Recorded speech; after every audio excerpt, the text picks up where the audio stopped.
ఓం శ్రీ గురుభ్యో నమః. ముందు వీడియోలో మనము శంఖానాదంలో ఓంకారం పలికించడం ఎలాగో తెలుసుకున్నాము. ఇప్పుడు శంఖంతో త్రిధ్వని చేయడం ఎలాగో చూద్దాము. దీని విశిష్టత, ఈ త్రిధ్వని యొక్క అర్థం ఏంటంటే మనసా వాచ కర్మణ నేను ధర్మ ఆచరణకై సిద్ధంగా ఉన్నానని తెలియజేయడం అవుతుంది. అలాగే యుద్ధక్షేత్రంలో కూడా నేను ధర్మయుద్ధానికై ఉపక్రమించి ఉన్నాను అని తెలియజేయడం కోసం దీన్ని శంఖానాదం చేస్తారు. పూజా కార్యక్రమాలలో నేను ధర్మాన్ని ఆచరిస్తాను, ధర్మాన్ని మాట్లాడుతాను, ధర్మంగానే నడుచుకుంటానని మనసా వాచ కర్మణ తెలియజేయడం కోసం దీన్ని వినియోగిస్తారు. అలాగే శంఖానాదం భగవంతునికి పిలుపు అని కూడా మనం చెప్పుకున్నాము.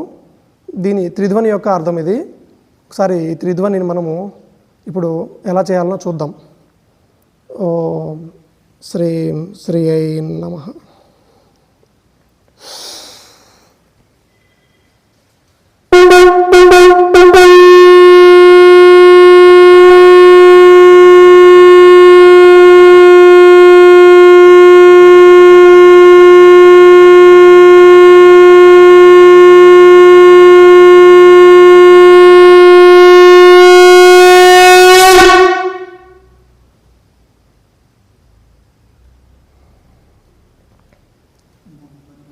ఇది త్రిధ్వని ఎలా చేయాలో మనం ఇప్పుడు చూసాము.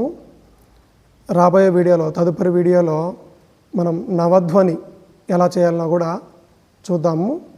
స్వస్తి.